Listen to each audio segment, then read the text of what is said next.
sketches of songs and things that I had around. And that's how it started, basically. So I got back in touch with them.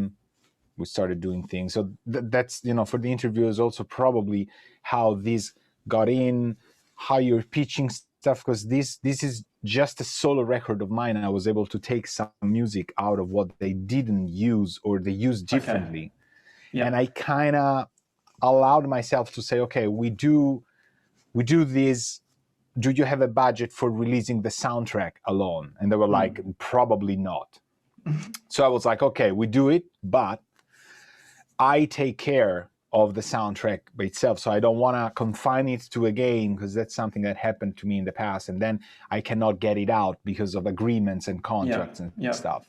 So can we find a way for me to still release the music and get it out and do all the stuff, and still provide you sound and stuff for the game, for when it releases and things?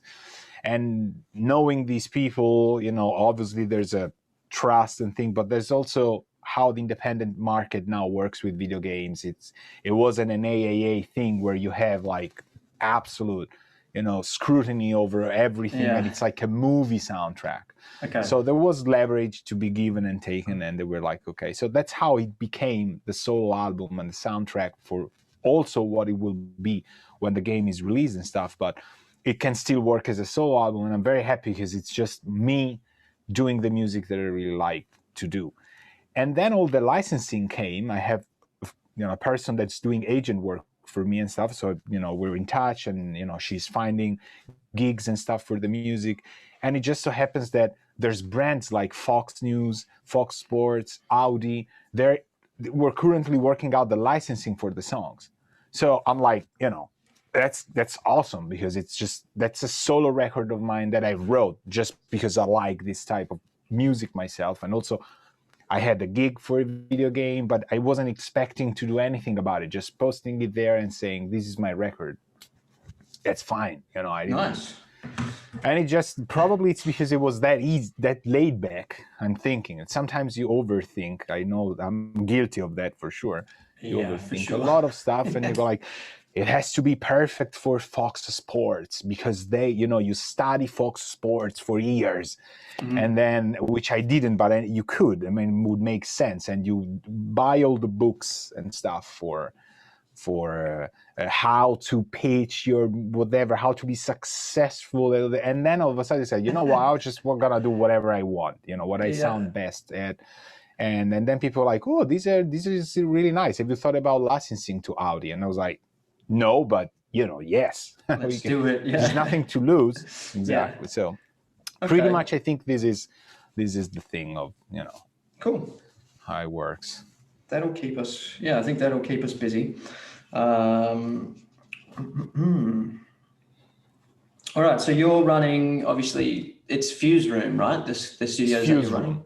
Yeah, and you've been there for a long time now, I would say. Fuse Room has been there in the world since 2007. Okay. It actually started as a way for me to teach music to people and teach music production, as well as a keyboards player, as a piano player. You would teach instrument, but then you had people coming from Cubase or whatever, Pro Tools and stuff, and they were having their own productions and things. So it started as a location for me to just do all sorts of teaching, mostly instrument, but also music production and stuff. Because at the time in Florence, this happened in Toscana, in Firenze, a lot of schools had these requirements for students to like develop their own solo and record it on a song or on a backing track and stuff, but they were lacking the classes and the infrastructure, I would say, for having like computers and people, actually composing. So all these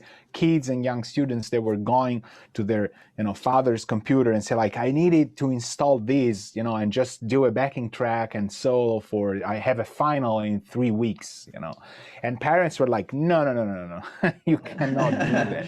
This is my work computer and stuff. So some of them, they said, I would rather have you go somewhere else where you can do this. I would rather pay a professional so that, on top of the education we're giving you, we're also giving you what the school is lacking. And the funny thing is that I had sort of advertised this to the schools. that's like, how the stories are. When I came back from the United States after studying, working at MI as an assistant TA and stuff, I knew this because the school was doing it, and I found it kind of understandable but kind of weird that Italy didn't have anything in that direction of electronic music or music production, piano, but also synthesizers, all that stuff. So I asked all the schools, like, do you want to do it? Do we do it together? And they were like, well, we tried. There's a lot of classical heritage, obviously, in Florence as well. And they were like, we tried, but it kind of didn't work and all that stuff. So I built my own place, and I started gathering students also from people who kind of had this need because of the actual finals that were involving some kind of DAW or, write your own song, and then the teachers are going to comment on it and all that stuff. And that's how it started. And then with time, we got a record deal with the band I was playing in. So just the studio was like a cool small loft where I had just a desk and computer and 2 speakers, NS stands, and Pro Tools rig. The Pro Tools rig I had because I was doing work with other studios for editing and things going back and forth. So they had asked me, like, I can give it to you. Do you have Pro Tools? And I was like, of course. And I would go buy Pro Tools that same day, that kind of like doing things fast. A lot of string arrangements with sound libraries where bands wouldn't be able to afford that. And so I was getting recommendations from sound engineers that own studios to say, like, look, you cannot afford a quartet. There's just no way. But I know this guy who can make these quartets sound for your whatever rock band and the record, or for that one song that has like strings in it. And it's going to be budget conscious. It's going to work. And there used to be quite a lot of work around that line, of services for recording studios and stuff. So I had this rig, I would go back and forth. And then with time, because of this record deal, obviously Florence being very small, Italy being small, but Florence being even smaller than, like word of mouth goes around. And it's like, these guys, they got a record deal for their rock band. They're singing in Italian. So it's kind of a very pop rock scene there, which is pretty active still. It's always been. It's not 100% rock, but, it's kind of a local kind of trait that kind of works. So I would get students for piano, for developing piano parts and stuff. I would get a lot of students also for teachers I had studied with in the US that weren't accessible to people in Italy, like, famous pianists, keyboards players. I had the chance to got in, being chosen, selected, I worked really hard and kind of got, all the best that I could from LA and stuff. So the both things combined kind of made me think, okay, the studio could go one step further and have like production. We could do like bands, record them, mix them, master them, just, coach the arranging, take this to a music school where we do ensemble music, find out why it's some part, just get, make a living out of it, because that was essentially what I was trying to do. And I was 26 at the time, and things started developing.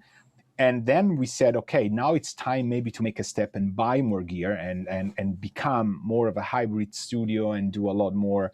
In those terms, it kind of grew bigger and bigger. And then in 2015, we said, okay, we move it. We move it to Berlin. The scene here in Firenze is a little bit too local. It's a little bit too not stale, I would say, but there was a lot happening also in digital, in the online, in the international communities that I was really missing out on. So we were working with a lot of companies from abroad already.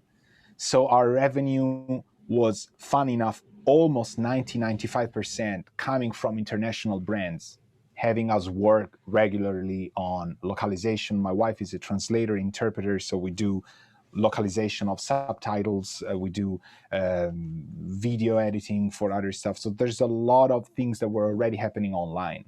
And when we looked at it, we said, okay, we have no kids. We're still sort of young. We have a card to make a move. Let's find out where we could move.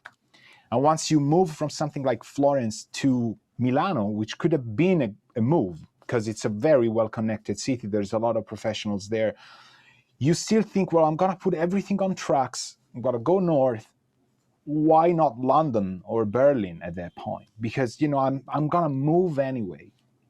You have this feeling that you might get one step further and go to a more international, but it's a complicated matter because Milano is a sleeper city in a way. Like, people know it's got its industry, but it's got way more than people would assume, just because the umbrella of London and Berlin kind of makes the hype of like where things happen.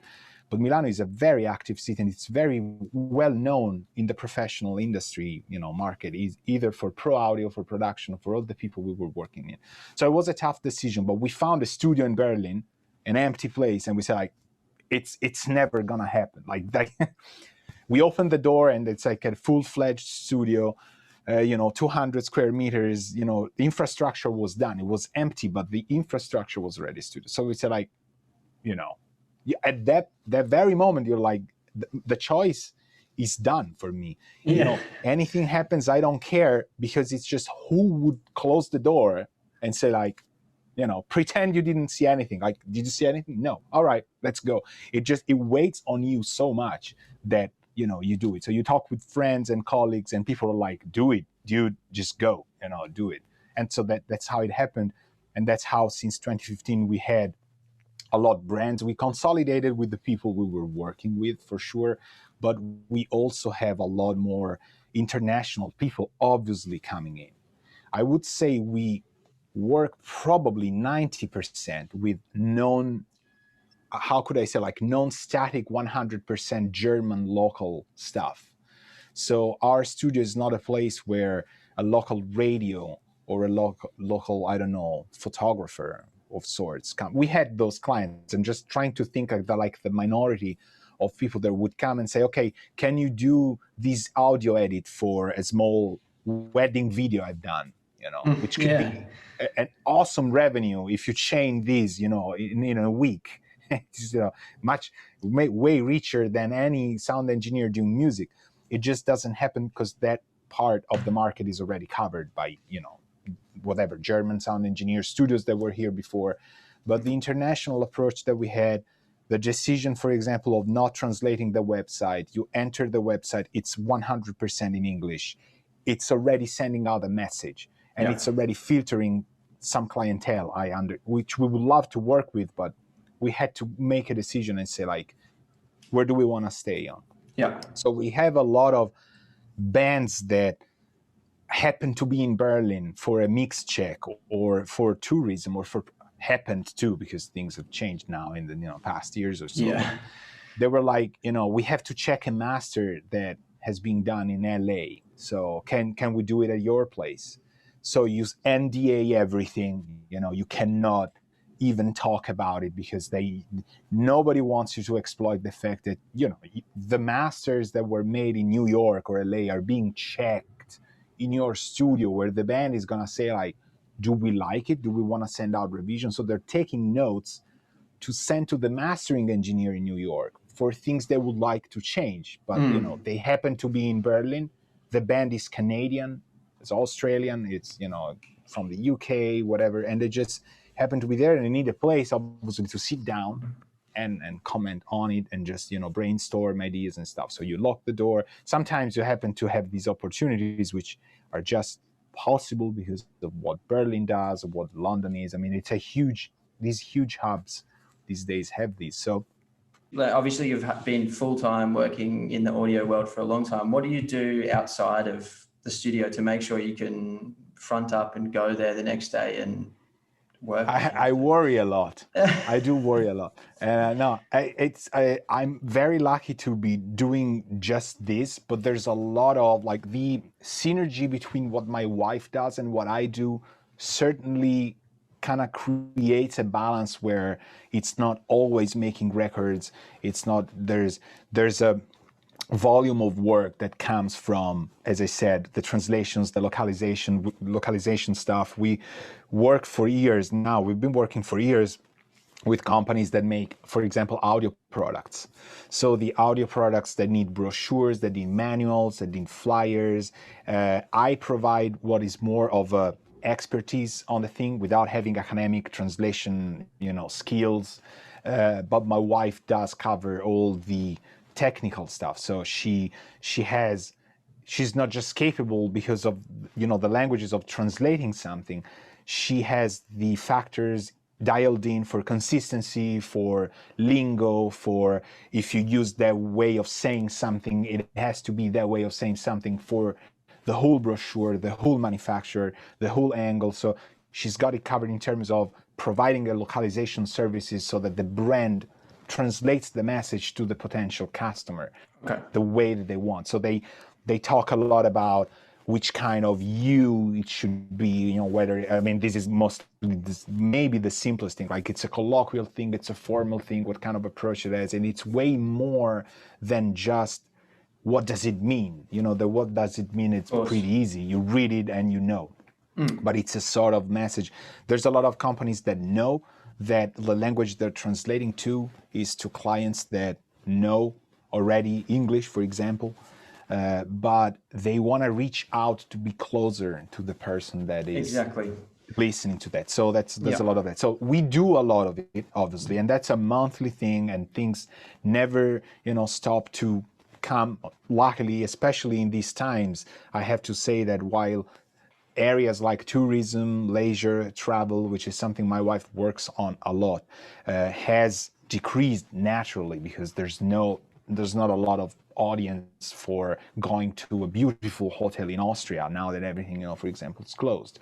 So it will peak back up, but not in current times. The audio stuff, the educational stuff as well, has never decreased, I have to say. The video game industry as well, when we localize video games, people are playing games, so there's a lot of that. So we built a sort of I would say like a trait of it's a sort of a specialty for our sort of synergy and combo to be specialized in audio, in the gaming industry as well, and then there's all the fields of travel, leisure, tourism, aviation technology that she does as well, architecture, also archaeology, all that stuff. But that's more her because I have no expertise in that. But we've been building Indiana Jones stuff. It's not, I don't do that. But I love it, but I don't do it. And so that certainly works and would be where what do we do outside of music? It's still related to audio. So if you're working because there's a new compressor out, it's a compressor. So there's audio demonstrations, there's also this product specialist stuff that I do where I beta test a lot of stuff that's coming out. They send me things that are still very close to manufacture, but they're like not 100% sure. So they want to know, how does it sound? Can be speakers, can be studio equipment, so like equalizers, compressors, lots of plugins, obviously, because those, you just email them. There's no UPS involved, FedEx and stuff. So that keeps me very busy and also has created a connection with people that are real people. It's complicated, but it certainly is more than just being prepared for one song or the other. It's really, as you said, the struggle is what makes the thing more real and more in the moment of what happens. It also takes a lot of the weight out of the pressure of, am I prepared? Is this song good enough? So I'm now cycling back to people who are confined into their spaces and they're doing songwriting and stuff. Is this good enough? Do I release it now or wait one more month to polish the chorus?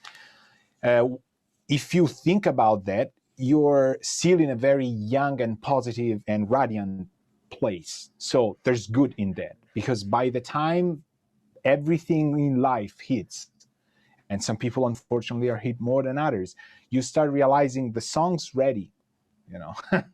Go. It doesn't matter. Release. Just do it. It doesn't matter anymore. It doesn't mean you don't care about it, but there's a trigger in you that says like it has to go. And I remember when they asked me like, do you feel stressed on stage? And I was like, yes. And what do you do? And I had this young singer who was also learning piano. She was like, and what do you do? She was looking for the answer. And I was still like 25, 26 or something. And I told her like, well, I study as much as I can and prepare myself as much as I can. And then what happens? And she was that close to the answer. It's like, and then I go on stage and I might still fail miserably. And she was like, no. Like, you know, she was so close to getting the answer. I was like, but you know what? It just so happens that when you get on stage and you have other thoughts in life, then you don't care anymore, and that's how you don't fail miserably. If you still think about that, there's nothing wrong. It means you really care, you really want to be good at it. There's nothing wrong with it. You know, it's something you like. You don't want to fail you and other people and stuff. And also your life is still young, and in a way is still molding itself to become what you will be one day. So it's perfectly fine. You don't need to be all, you know, sarcastic and cynic and whatever, you know, just now. But know that with time you put that stage to a place where you I hope you will say, like, it's a beautiful opportunity that I have to play here and do this. I'm gonna make the best out of it because it's just fantastic. So it's not, sometimes you start thinking like, I have to like mold again, sort of like change how things work for my emotions. I cannot be not emotional. So what I can do is, let's make the best out of it. Wow, I'm really recording for this band. How cool is that? They asked me to record this band. And it just creates a mood where you actually become better. You play better than what you were playing at home, because you're so into this great vibe of being with a musician that has committed to saying, like, mix me this, play piano in this song, you know, compose this stuff. And you become better than what you were just practicing at home. Because instead of being a safe place, it becomes just a sterile place where nobody was listening to you. Here, you're grabbing the take, right? And some people freak out. And instead, it's like, this is the moment where you're capturing what's going to be on the record. And it's you, and it's you playing it. And it's fantastic. It's just like, it's the best feeling ever. And that makes you play better than what you were just doing at home. Because at home, it wasn't for real. It was just rehearsal. So it completely offsets what people think. And it became sort of my mantra of not, you know, being emotional and locking into myself, for example. So I see this in Berlin when we were saying like the commitment and stuff. I see people that are jumping off the cliff, like, you know, I've been waiting for this enough. So and it's always challenging. It's generations by generations, they do it differently. Even 5 years makes you see how a new teenager compared to an old teenager thinks about it. And there's a lot of the motivation as well, because of how things are going, and people are like not too, you know, bright about what happens. But I still think there's this good way of projecting, you know, your project and stuff to the reality of the city. So yeah, for sure. And you've so obviously you're super busy with a lot of different work, different styles of work, different projects, but at the center of it all, obviously you started this sort of as a musician. So what have you been working on amongst all of that? Like the last year was a huge change. Last year was a huge change. It was again, it was a negative change because of COVID and because of having the pandemic and stuff that happened. But I have to say that's probably my bad. That if it wasn't for what happened last year, I wouldn't be going to some of the roots that I had, you know, in me as a musician, as a composer, producer, and stuff. That would be for other reasons, just, you know, forgotten or sort of like, you know, put aside for even more years. So the studio thing absorbed so much of my time, you know, so much time that I had to, like, I produced some bands, I played keyboards in a lot of projects that needed keyboards. So it was a way for me to get involved. But I had friends, for example, that were saying like, oh, you wrote music for yourself, you wrote sound scoring for some advertising and radio shows and stuff, and the music was really good. Why don't you keep doing that? And I was all the time like, yeah, I should, but I don't have time. I know maybe some people, you know, are gonna recognize themselves in this, like, I should do it, but not now. I don't have the right setup. I have to get that backup hard drive where I have the songs that, you know, maybe tomorrow, maybe that stuff. I have to finish a mix. I have a revision coming up next week. I don't want to think about it, all that stuff. With the situation in 2020, with things in March collapsing completely to zero because our phone stopped ringing, that day that the lockdown happened, although we were starting to get cancellations from, I would say, late January already, if not February, but that was way before lockdown happened, because of just how international Berlin is and how the bands are moving around. It would be like, I know that the double bass player from Japan told me that they are not able to fly in a week because of the word of mouth was going around. So we might need to cancel the session. We're going to reschedule all that stuff. And then from March on, it completely stopped. In June, I always say that, and in June, the phone started ringing again for studio work. But when people heard the price tags, which were exactly the same as we always had, like nothing had changed, they were like, whoa, no, this is not doable, because who am I to invest this much money now, with uncertainties and with the pandemic going on? I'll see what I can do. I'll work these at home. I'll do a home release. I'll postpone the release of the record because I cannot play outside. I cannot go to a concert hall and play my music. So when the concerts stopped, music production halted, and they paused it to say, like, we're going to do it to release the record when we can play. We're still in that realm of not seeing where. So all of a sudden, I kind of had a lot of time on my hands. I was like, okay, it's very interesting. What do we do now?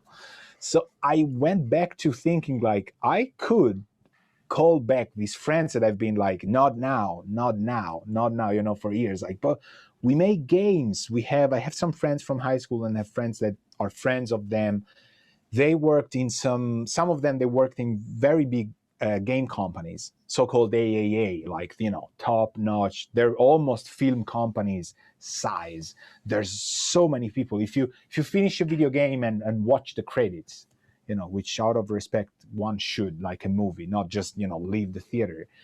It's just the sheer amount of people involved in those games. It's just like, this is bigger than most movies. And there are games that have more people working on than movies. For sure. But the industry kind of changed a lot, and it's a complicated topic. These people left these companies, and then some of them, they knew them, each other already, and they said, like, let's make our own indie game company, which is a reality in gaming that has been going on for at least, I would say, 10 years, with some successful highlights in independent music, in the independent gaming for the industry. So these highlights created the image of, like, I can be a freelance game developer, even by myself, or maybe with a friend, and I can build the game I love. Like, as musicians, we do, what do? We make a record we love, we build our own label, and we say, like, I want to make the record I like, not the record they like,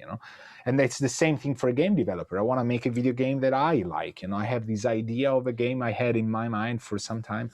They were able to do it, and these were the people I was in touch with. So, how are you doing? I'm a gamer. I still play games. I had, ups and downs, but, I play games. So I was like, oh, this new game is out. You should check it out. I don't have time. Or what are you working on? And so I'm always teasing them, like, you should do this game this way. And they're like, nobody wants to play that game. It's like, everybody would love to play the game. It's like, no, you can't bring your own nostalgia from 95.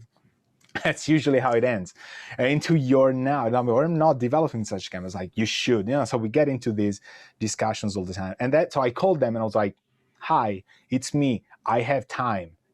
I hooked up the backup drive where I have my songs that I wrote here and there for a couple of years, here in Berlin and stuff." They were like, "Is it still doable?" So we got back in touch. I started revisiting some of the stuff I had, and I showed them, and they were like, "This is great. Just use this instead of this, change this. This is not the vibe we want, but this is. Do you have more of this instead of that?" And we started developing. So when the game they're still working on was, or sure to be made, and I was composing it, I was like, do we make a soundtrack? because that would be my dream. Like, you play whatever, Call of Duty and stuff, and then you have the separate soundtrack because people love to listen to that music, reminds them of the game.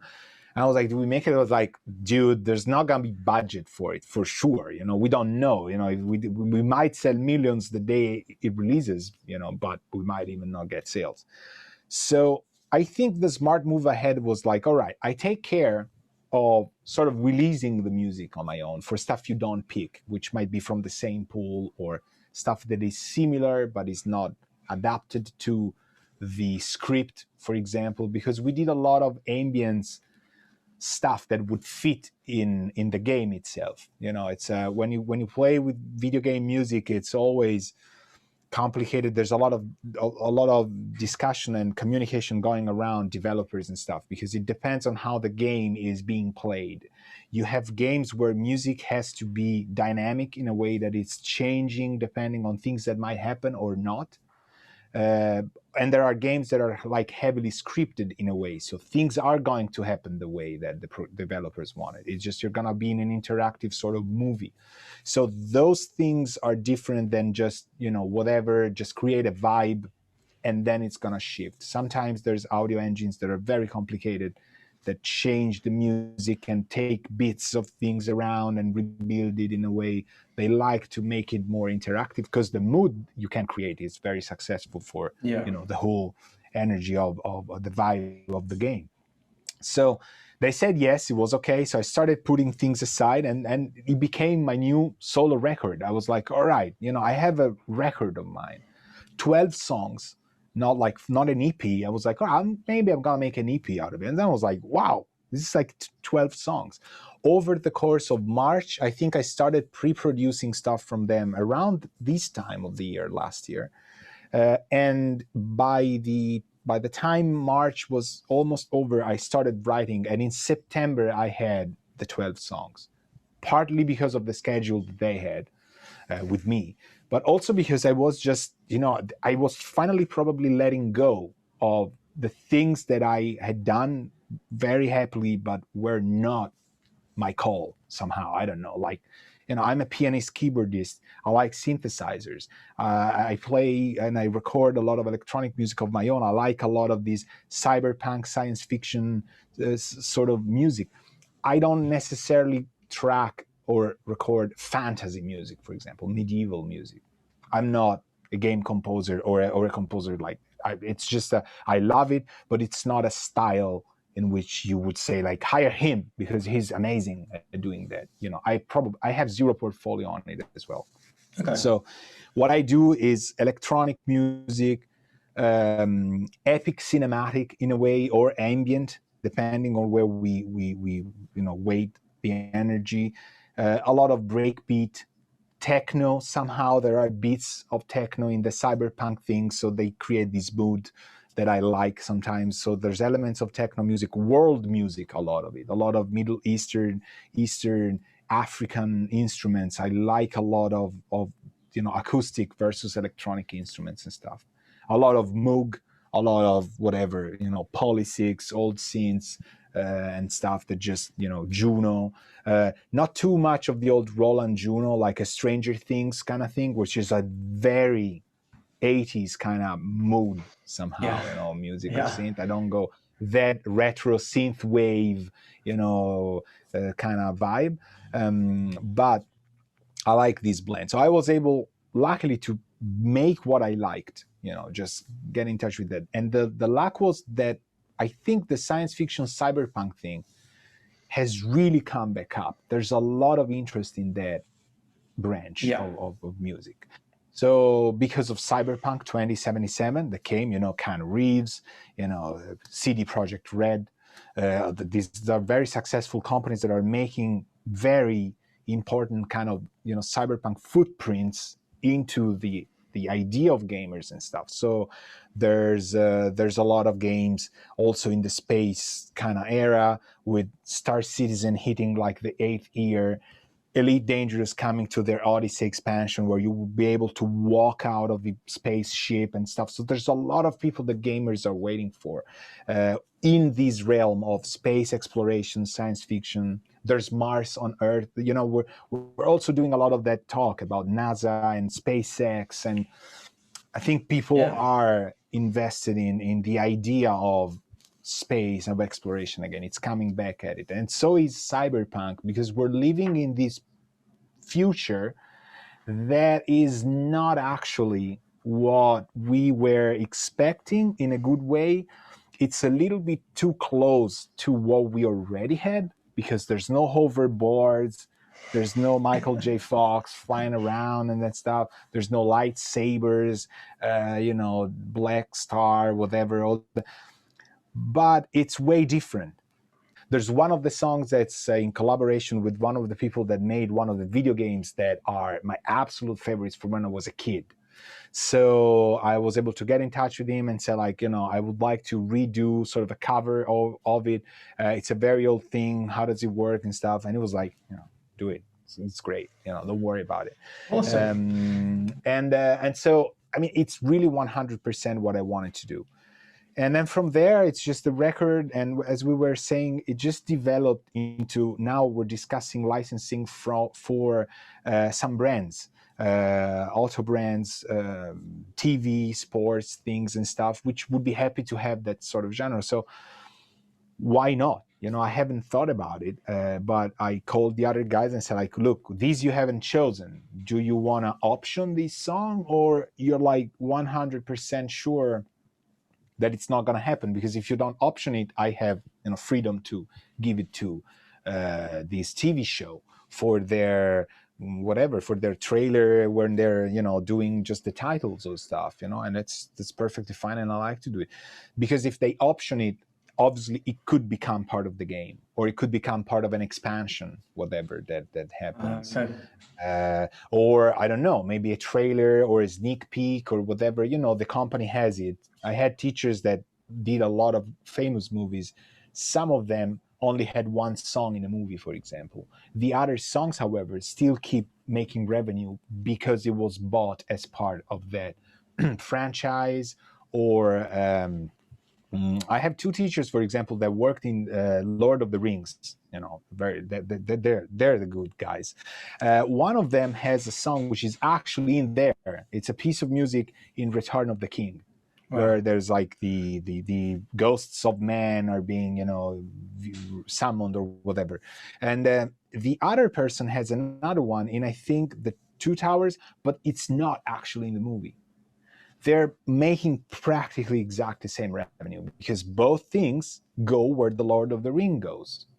Just it's how credit works and copywriting and stuff. So because they were optioned the same way, one was used, one not, they get pretty much same sort of thing. So the licensing is insane, and it takes a lot of time to discuss and percentages and things. But this record is really my solo record. I don't care about, I mean, I wasn't planning on doing anything, which is even better. And that's all out on the 22nd of this month of March. That's gonna get out, on the 22nd of March, and on Bandcamp it's already available, which I also made a limited edition on floppy disk, which is like, this thing some people might not know.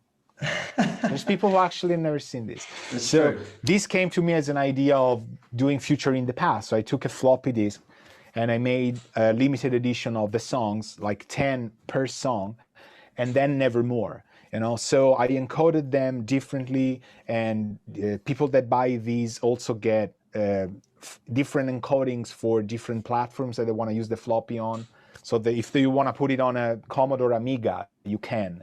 I have the files and stuff, and you can do that. If you want to use it on MS-DOS, you can. And so a lot of the floppy disks aficionados and vaporwave people, there's a lot of retro gaming and retro stuff, people really contributed to it. I'm very happy about the fact that when I put them out, like a lot of them almost sold out like immediately, and so there's like fewer floppies all the time, and they just it was an idea. I said, like, I'm gonna make floppy disks of the music, and it's mono. So I mean, depending on the encoding, but the normal one is mono at 8 kilohertz.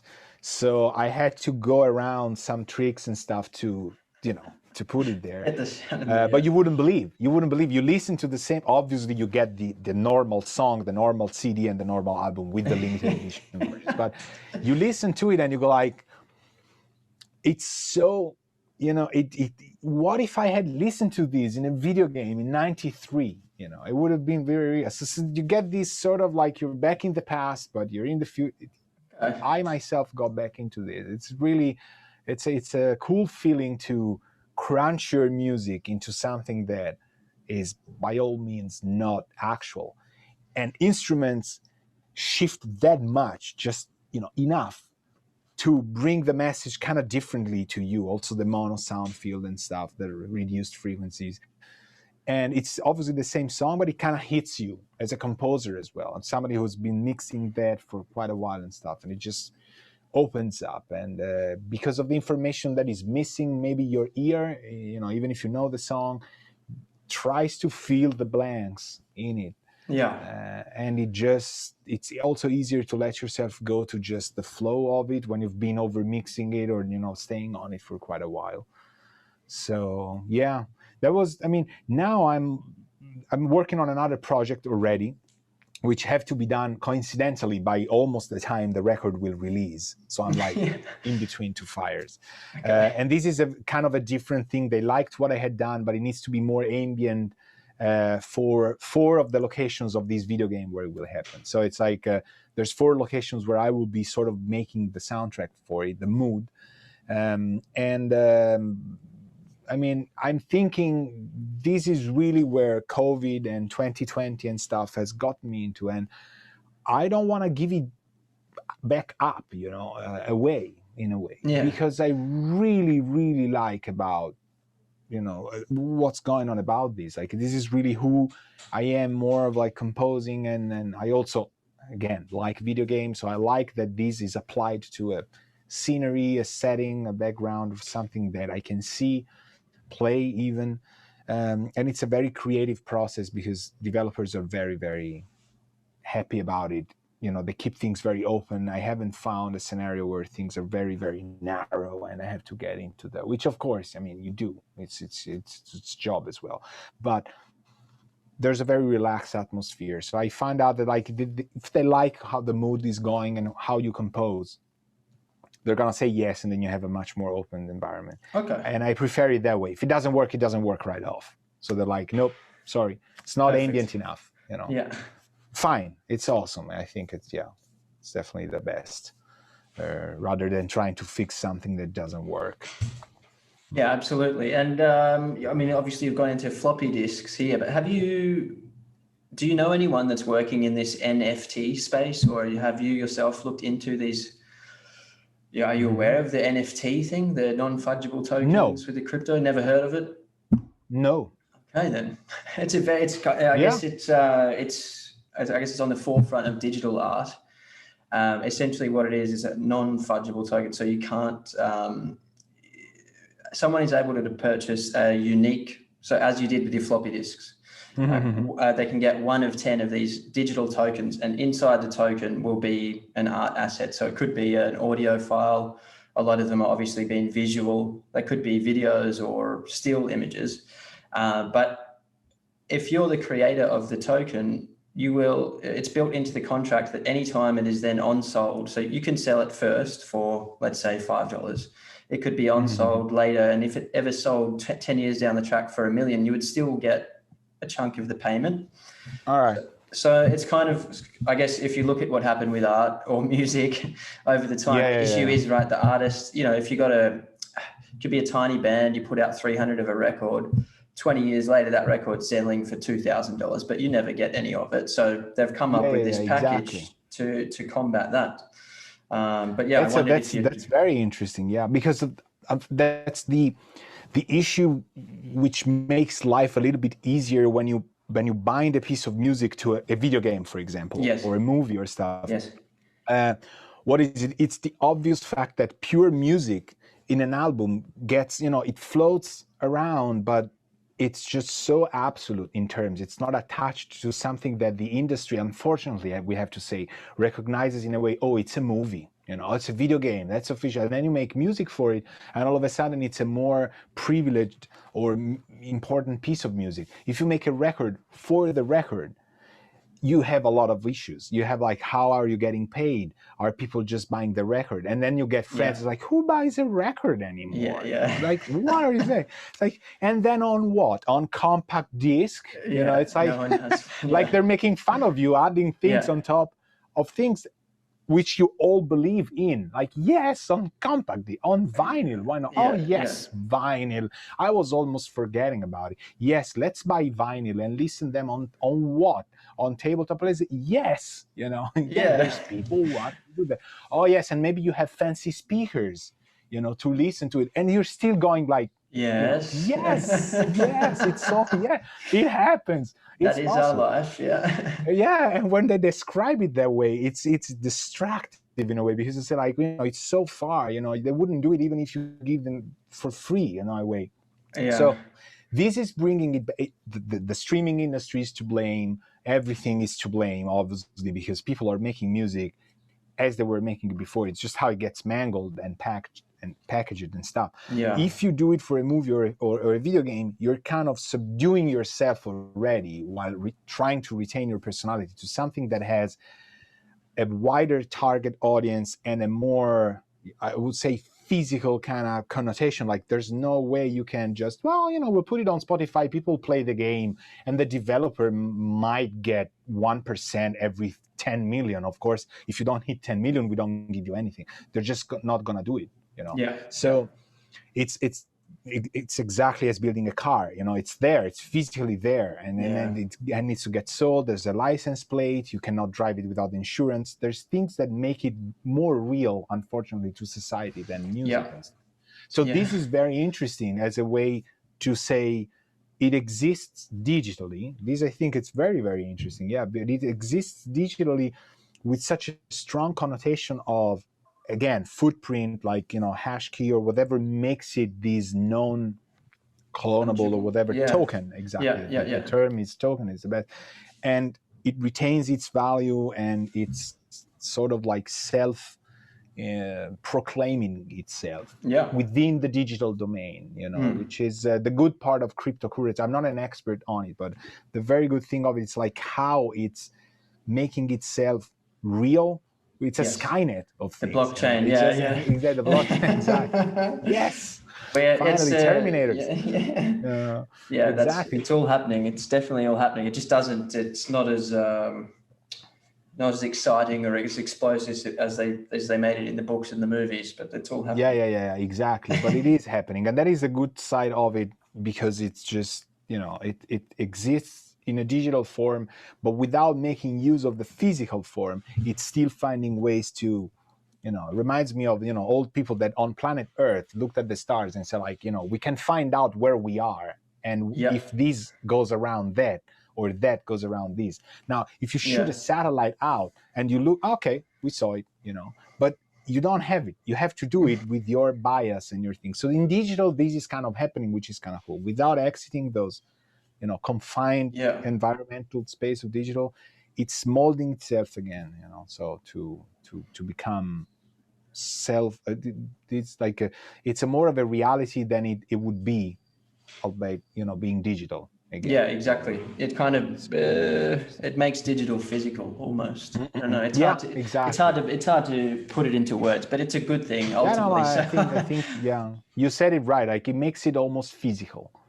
In the way we accept, you know, the physicality of something that exists in space and time, you know. And then digital has been this, it's a digital thing, you know. Unlimited. It's a digital you can get as many copies, like the physical.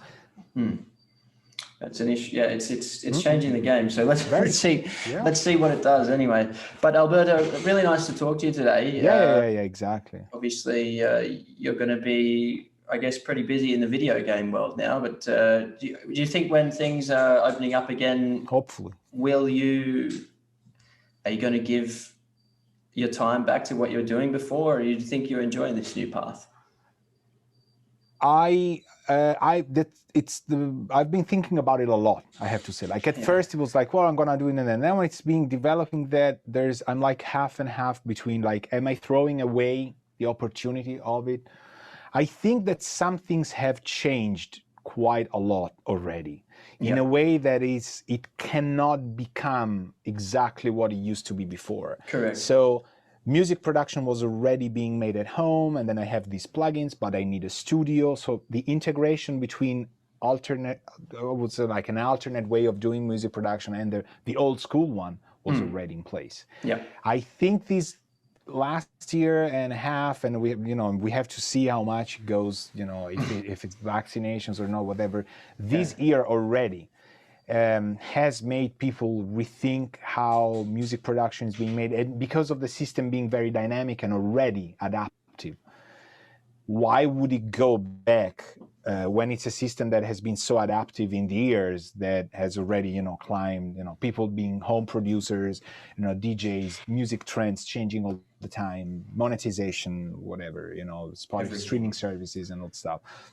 It's not used to go like, oh, we can go back to the room we were last year. It doesn't happen. It just keeps going. Yeah. So in a way, I'm attaching to it and saying like, there's no sense in saying, hi, welcome back to the old church of people, just forgotten, Yeah. So it needs to be changed for sure. That's the first technical element where I try and rationalize, the thing. On the other hand, I really, really like what I've been doing. Yeah. And I am, for one, a person that does not want to compromise too much. And so like, okay, this is what I'm doing now. It would be really it feels a shame for me to kind of divert back to that. Oh, I don't have time anymore to compose. I don't want to let go of this now that I do it. It's really a great thing. So I'll probably keep shifting things. And I think I'm going to dedicate so much energy already. Also, agencies, licensing, copywriting. Then it's going to become the opposite thing. Like, oh, sorry, I don't have time to mix this.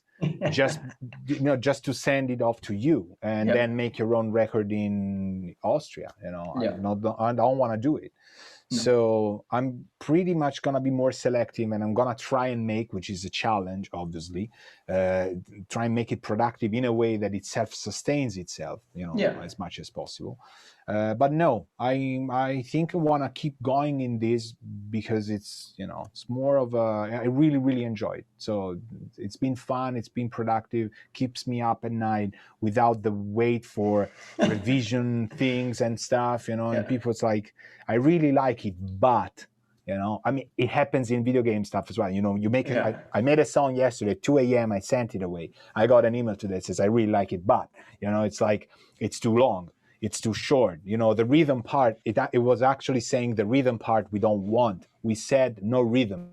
Because these ambience, so it's like I slipped and I put some, exactly. I was like, all right, no, mute that track. Yeah. And do you think would you have done things like the Rast Academy course, like if it hadn't have been for this, or that would have been another thing that became too busy? Probably not that way. Exactly. Probably not that committed. Some of the courses and stuff, even what we did, with like, making a song from an idea, developing a song from an idea, was fantastic. Like, to be asked to, like, please show us, not how you make some technical stuff about, compression or whatever, which is very interesting. To ask somebody who studied piano and composition, is making music on his own, like, how do you develop an idea into a song? It's like really to be talking about what you really do and like to do. And it feels great to be able to, say your opinion. Some people might disagree, might find it boring, might find it super interesting. It depends. But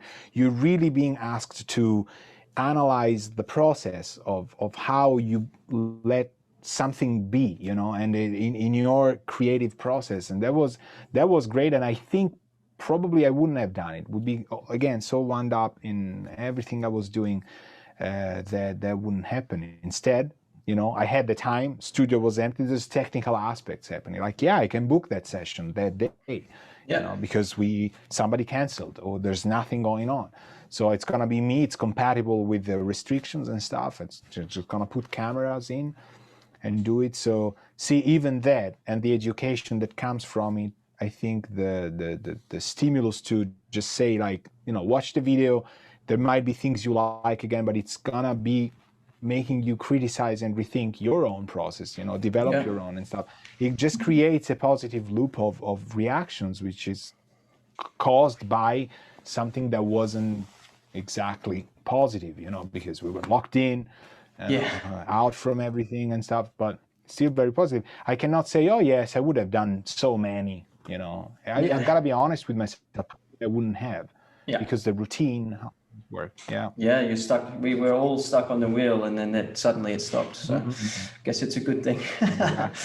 I guess we should wrap things up. But when they fully relax these restrictions, we should definitely catch up with Oscar and let's have a beer or something, eat some food. Definitely. That's something we've been keeping on hold for a year. Yeah. All right. Take care. Awesome. Ciao. Awesome. Ciao.